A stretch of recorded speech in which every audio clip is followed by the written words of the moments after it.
The Texans have exercised the 2027 fifth-year options on quarterback C.J. Stroud and All-Pro D.N. Will Anderson. Is that a smart move for the Houston Texans moving forward?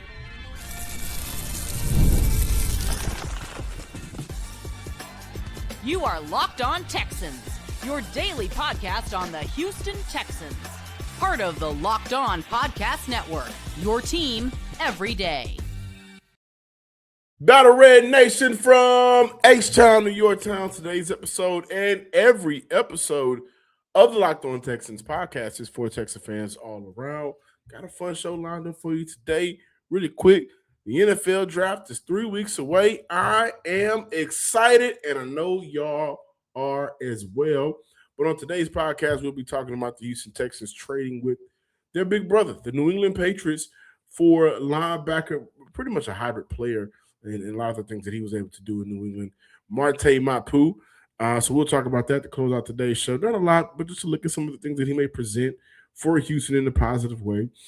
Zachariah Branch met with the Houston Texans, and Keelan Rutledge has been trying out or practicing or showcasing whatever skills he may have for teams at center. So I want to look at those two players to just to talk about if it makes sense for Houston to invest in those young guys in 3 weeks.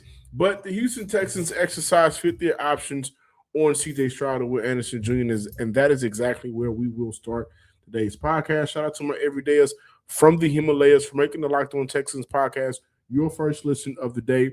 I'm your Texans credential media member and football analyst, John Hickman.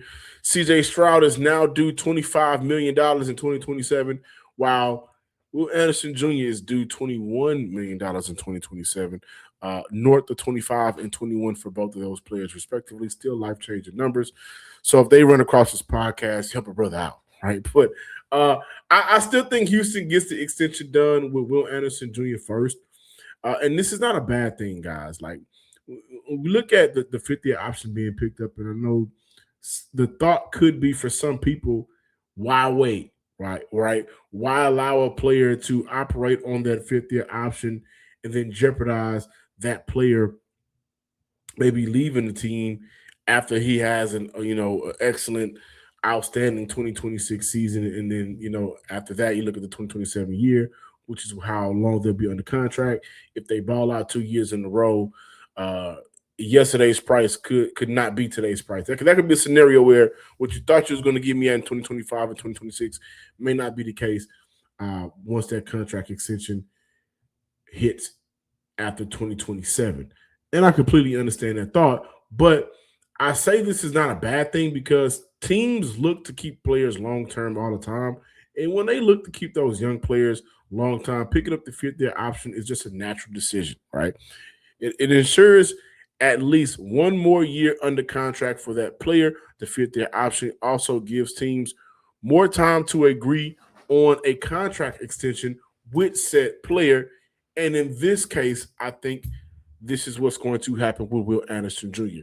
I believe between now and the start of the regular season, we're going to get that contract extension. Breaking news from the Houston Texans regarding Will Anderson Jr. Now, on the other side of that coin, picking up the fifth-year option could mean, hey, we need to see what this player is about before investing a ton of money into a Jag, right? And what's a Jag? Just a guy. And I think this may be the case for C.J. Stroud, whom, by the way, both D'Amico, Nick Caserio, they've talked extremely highly of C.J. Stroud. So I believe that they love the young man. The quarterback position and the play of the quarterback position has to rise. And why do I believe Will Anderson Jr. get signed or get the extension before C.J. Stroud? It all comes down to when the Houston Texans had an opportunity to really stamp themselves to an AFC Championship game and ultimately the Super Bowl, right? Will Anderson Jr. had 3.5 sacks in one game. C.J. Stroud had 4 turnovers. You reward what the player who is doing everything that you're asking of them, you reward that player. The Texans have asked the quarterback in the offense all together, let's run the ball well, right? And let's take care of the ball. Well, C.J. Stroud wasn't able to take care of the ball. And that's just the facts, and I think it's important to look at. We have to keep this in mind. Having the two under contract essentially with that extension until 2028, the 2028 season, that keeps Houston competitive for another offseason, which is very important for a team that loves those 1-year contract windows, that Nick Caserio special, right? But think about this for a second. And I know I'm jumping ahead, but CJ Stroud could very well end up in a Dak Prescott-esque situation. Obviously, Dak didn't have a fifth year being a fourth-round pick, but in the sense that it could be a while before we see the long-term commitment from the team. Dak was franchise tagged twice before receiving his extension after the second franchise tag for the following year. I can see a scenario where Houston exercises that fifth-year option and franchises Stroud for another season after the option. Houston could do that. Stroud could potentially sign for north of $55 million, right? The current franchise tag for quarterbacks is currently $43.89 million. That increased by $3 million from 2 seasons ago. So essentially in 2 seasons, the max for a quarterback and the floor for the quarterback franchise tag could raise again, but there will still be a difference between one another, right? Houston could find themselves still wanting more from CJ Stroud, but also realizing the market for the quarterback position isn't worth moving on from him. And I think in many ways, like when Dak got franchise tagged twice, I think it was an ego thing from the general manager, owner, and family, the Jones family. But I also think that they felt like maybe in some ways is Dak the reason why we're not winning in the playoffs. Now, granted, CJ Stroud is in a much more unique situation as to where if you flip the quarterbacks, if you put Dak in Houston Texans are Super Bowl champions this past season, right? And so if Stroud could raise his level of play to that of a Dak Prescott before the injury in 2019, that's when he gets franchise tagged in 2020. The following 2 seasons before the extension, Dak Prescott essentially has some very good numbers, right? You match that with that defense, totally different situation surrounding CJ Stroud and the Texans altogether. Like, we're probably still on a Super Bowl high if you switch out the 2 players. But what I am getting at is essentially this isn't anti-Stroud getting paid. I want the young man to get paid. I think CJ Stroud, in a lot of ways, I mean, what more would you want to ask for from a franchise quarterback, right? The only trouble that we have seen from CJ Stroud has been taking home Amber Rose to her car or wherever he took her. I'm not trying to speculate here. But what I am saying is in 3 seasons, Stroud is not in trouble, right? And so I think he fits the mold of what you want from a franchise quarterback. Aside from the second round of the playoff woes, he has to get over that, no doubt about it. This is not anti-Stroud getting paid. This is looking at the Texans and realizing they have a few ways to extend their championship window, and a part of that process could look like re-upping on Stroud until committing long-term, because I doubt Stroud would get the 3-year deal. I think Stroud will probably be the first Houston Texan to get the 4-year deal under Nick Caserio. That was not a player that was drafted where you automatically get 4 years. I'm looking at extensions here. Nico, 3 years. Stingley, 3 years. You look at how he's restructured and then extend the player out. So for Danielle Hunter, another year. This will be his 3rd year. Dalton Schultz, 3 years. Things of that nature. But I think when you look at the quarterback position, the market is what the market is going to be. Not too much fluctuating with the market unless you have a tier 1, tier 2, tier 3 quarterback or a journeyman quarterback. But when it comes to the years, if Nick Caserio can pull off a 3-year deal with CJ Stroud, yeah, we will talk about him a little bit differently on how he changed the game. Other than that, I see a 4-year deal. I see CJ Stroud between $50 to $60 million, especially if he capitalizes and rebounds, actually, if he capitalizes on what Houston has presented with him this offseason, Foster, the new offensive line, Montgomery, things of that nature, what they'll provide him in the draft, offensively with Tank Dell coming back and bounce back from this past season, then he's going to get that money he's looking for.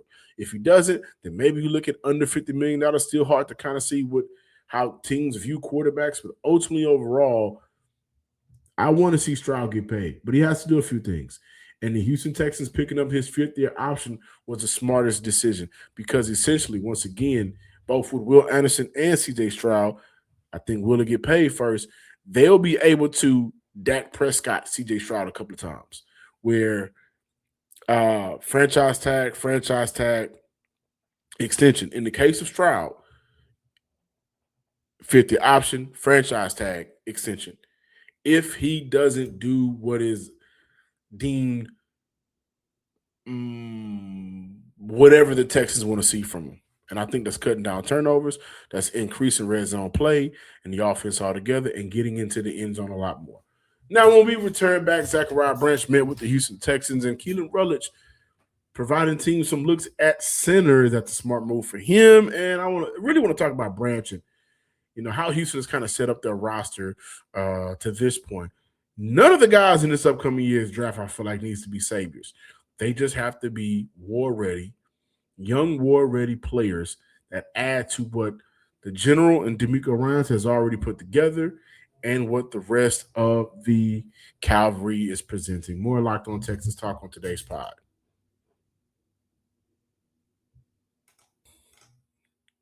The NBA playoffs are here where every possession matters, every matchup is magnified, and every game can swing an entire series. Right now, FanDuel is giving new customers a great way to get in on the action. You can bet just $5 and get $250 in bonus bets if your first bet wins. Listen, the app makes it easy to follow the action with player stats, trends, and matchups all in one place. And during the NBA playoffs, the extra insight really matters when you're looking at stars, role players, and key moments. Head to FanDuel.com to get started. FanDuel, play your game.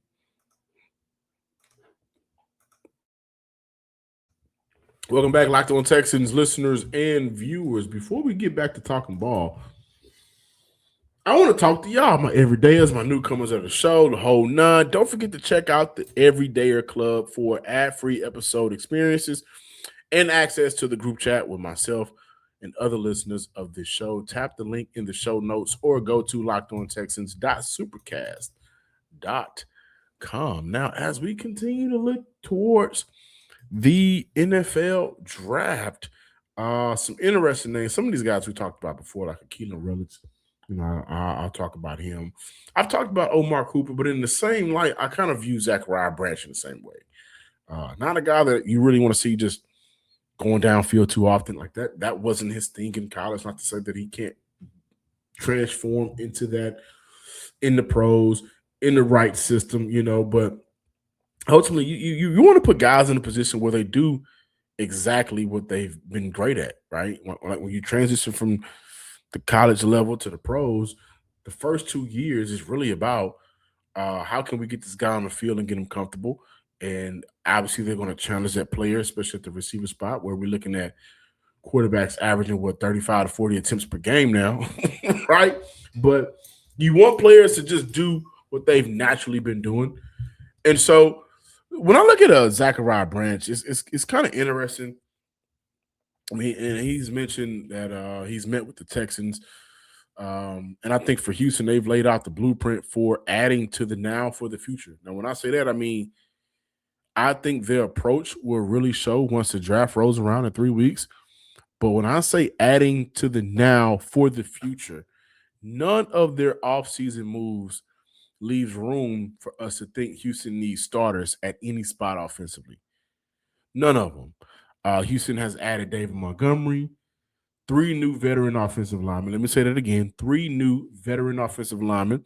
Braden Smith, Wyatt Teller, Evan Brown, Foster Moreau, so a new tight end. Tank Dell is coming back at some point, obviously. So with that being said, like the team is set. And they still have 8 picks in this year's draft. By the way, speaking of 8 picks that the Houston Texans have in this year's draft,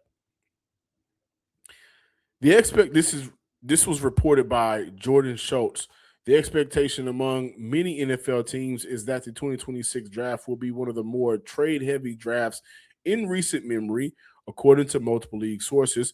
Specifically on the defensive side of the ball, edge, cornerback, and linebacker are all strong, deep, while wide receivers typically considered to be the most talented offensive position. I disagree with that for this year's class. Several executives he's spoken with believe we're likely going to see a flurry of activity in the first half of round one. But with Houston being set at pretty much every spot, offensively and defensively, still having 8 picks, I think we'll see them move around on the board a lot. But Houston is in a very interesting spot. And I think looking at day 2 picks in Zachariah Branch and Keelan Rutledge makes a ton of sense. With Branch, what are you getting? You're getting a blazing 4.3 speed, really good hands. I think he'll add to this offense. What he'll add to this offense is something that once again, I've talked about before, but with the idea of drafting Omar Cooper Jr. and with the return of Tank Dell, and that is being a very QB-friendly weapon when the pressure is on, right? I want to point out Branch is excellent underneath, but is also trustworthy to move upfield with the ball in his hands. So what am I saying? Essentially what I'm saying is of his 1,600 collegiate yards, over 12 came from YAC yards. Yeah, you want a guy you want a guy like that, right? And Branch also mentioned, he was asked about his favorite route. He mentioned that one of his second favorite route actually is a variation of an out route, right? And he went on to say really like it's kind of a slant route concept. He says I can run it versus different coverages. He also went on to say maybe I have a defender inside. If he's playing inside leverage, then the safety has outside leverage. I can run that route in different ways, but it's like a 15-yard out route. I can throttle in the zone if a corner is like trying to leverage it outside. So like this is a guy that when you look at what made Stroud so dangerous with his connection with Tank Dell, it was those out routes, 5, 10, 15 yards upfield, comeback routes as well. Branch did say his favorite route was the slot fade, which again, Tank Dell ran exceptionally when he was on the field for Houston. Some people are starting to say Branch is overrated. I say he's slated exactly where he should be in this year's underwhelming wide receiver class. But I also say this. Think about the amount of screens the Patriots used to run in their heyday.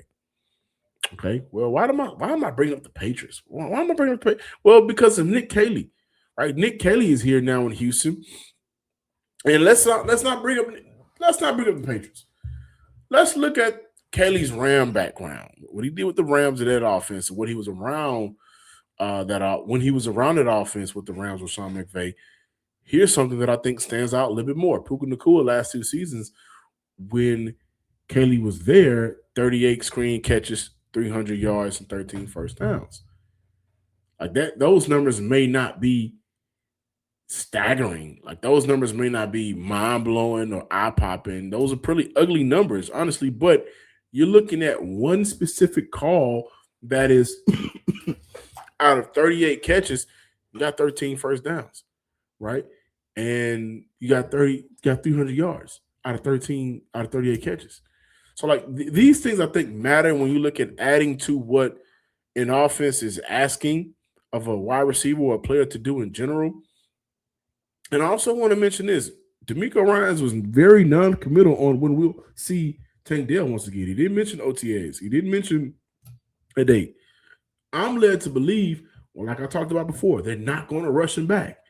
So if you're not going to rush him back, you need a body there that will be ready to take on some of the load, if not all of the load, if Tank Dell is not the same or if the Houston Texans are still having to be cautious while he's playing.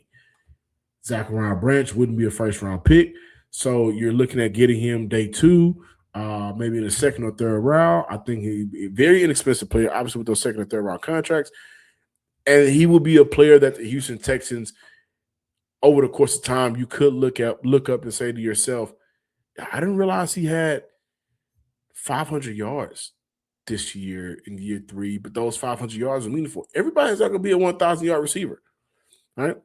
But if you can find a role for a guy like a Zachariah Branch who has the speed, open field ability to get upfield, right, get yards after the catch, and he could be way more dangerous than 500 yards. What I'm getting at is with Nico Collins on his team, with the hopeful ascension of Jaden Higgins, you need a guy like Zachariah Branch that can be inside, maybe a little bit outside at the NFL level, but a player that can get the ball in his hands and get upfield to create just favorable downs to distance for an offense that needs it, that lacked it a lot last year. The Houston Texans found themselves in a lot of third and long situations, second and long situations. Now, for Big Keelan Rutledge, I wonder if teams are just viewing him right now, trying to get a feel for how flexible of an inside offensive lineman he is. I also wonder if teams are seeing if he has some center in him could impact his draft stock negatively. But ultimately, he's still a very nasty blocker and finisher up front with an attitude I think Houston is aiming to have here. And he has never played center in his collegiate career. So I'm not sure if the Houston Texans are one of those teams that are trying to figure out if he's a center or guard. Obviously, if the Texans draft him, they're looking to get a big body for the guard. But his willingness shows that, hey, maybe we need to just try him out at center. Because as of right now, and I've talked about this before, for the Texans, it still makes sense to invest into the center spot. They need it. Like I kicked this whole segment off wanting to put under a microscope, a flashlight under. The Texans are built already for a championship run. The 2026 draft is about how can they extend their championship window. The team is ready. The troops are ready. They're ready to go to war. They got a 5-star general in D'Amico Ryans that is going to get his guys ready to go to war. This is just the Texans, enlisting players to be ready. They're going to go through the whole process of getting themselves ready mentally, physically for a 17-game season. But I don't see any of the guys that the Texans could potentially draft unless they trade up for King and Sadiq. I don't see any of the players having to start. I don't. And that's a great thing for Houston because that tells me you're not desperate that a young offensive lineman would pan out. That ain't pan out for them before.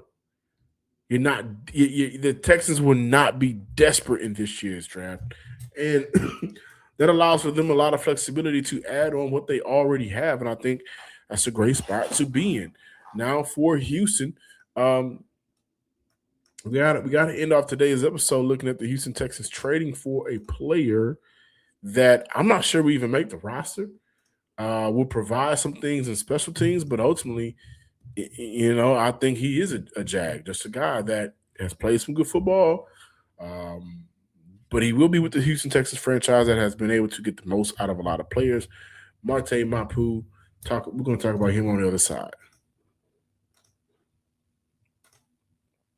It's tax time for a lot of us. Actually, we only got a few more days to figure this thing out, man.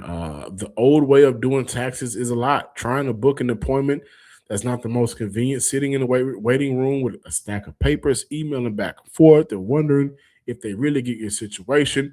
But this year, you're getting a major upgrade into it. TurboTax now has in-person locations nationwide. You can meet face-to-face with a real tax expert, and your documents get uploaded straight to your TurboTax app on the spot. And just like that, you're done. Your TurboTax expert works to get you every dollar you deserve while you get real-time notifications as you go about your day. It's the relief of walking in and meeting a real person and walking out knowing your taxes are being handled correctly. Head to TurboTax.com/locked-on to find a store near you and book your appointment today.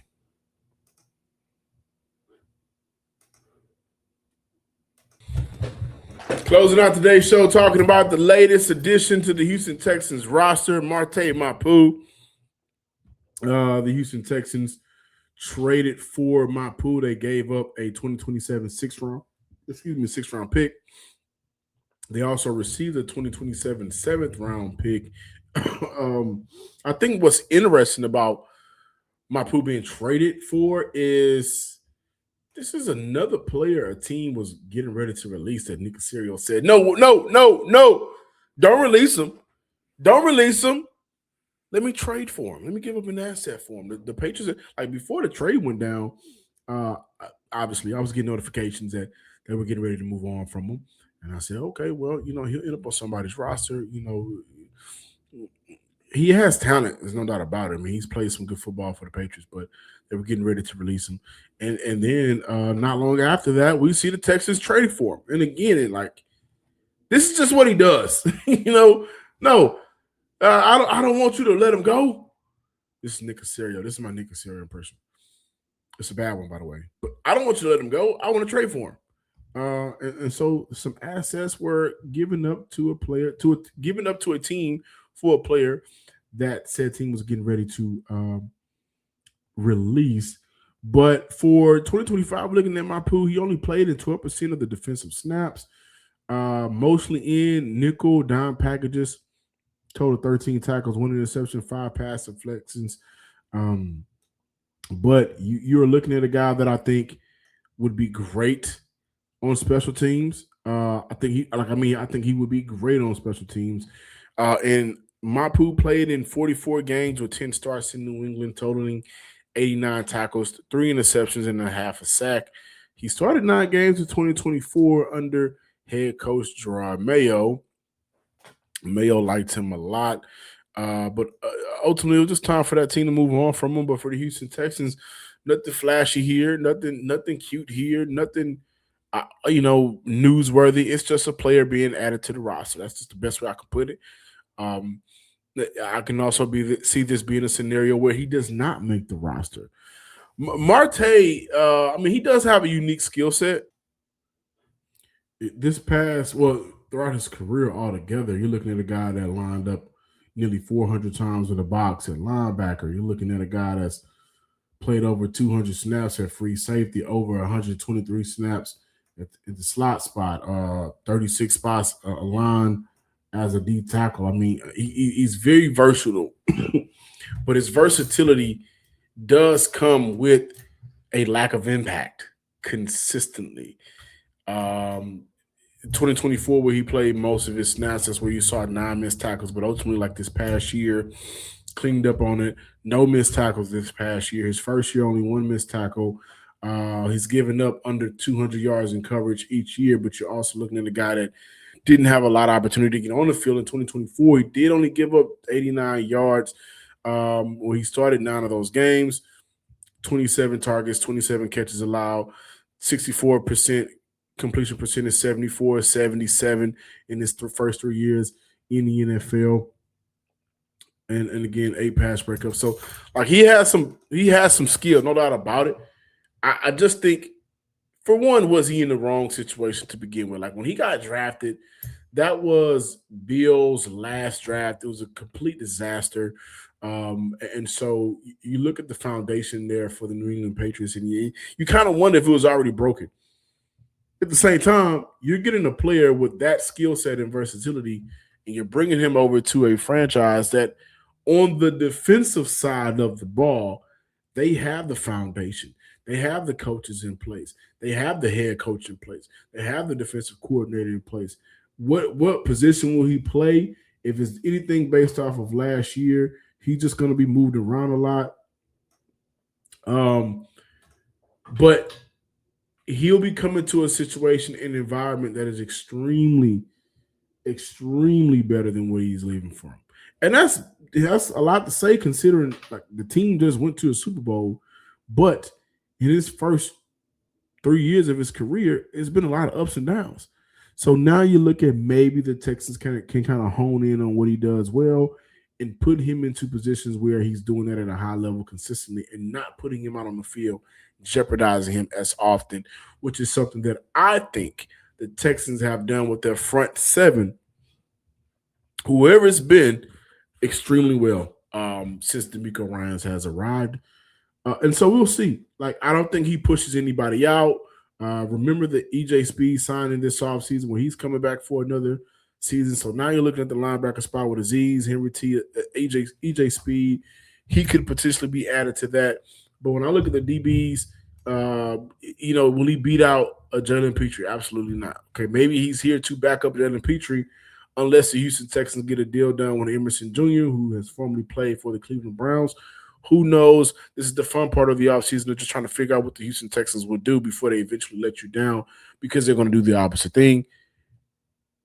But he will be coming to good hands. I will say that, guys. I think what makes me a little bit more confident about his arrival to Houston is they don't need him. So they don't need him. They don't need for him to be a savior. They don't really need for him to be like in an EJ Speed role. But they will coach him up. And when you get talented guys in situations where the environment is conducive to the needs, that's when you can see a change in that player's play and output and production. Possibly for Mapu. But we will see. Thank you for watching today's episode of the Locked On Texans Podcast. Please be sure to subscribe, like, and comment on YouTube wherever you listen to your podcast, and follow me on Twitter at John_Hickman12 and on Instagram at SomeSportsGuy. Until next time, ladies and gents, Texas fans across the nation, peace.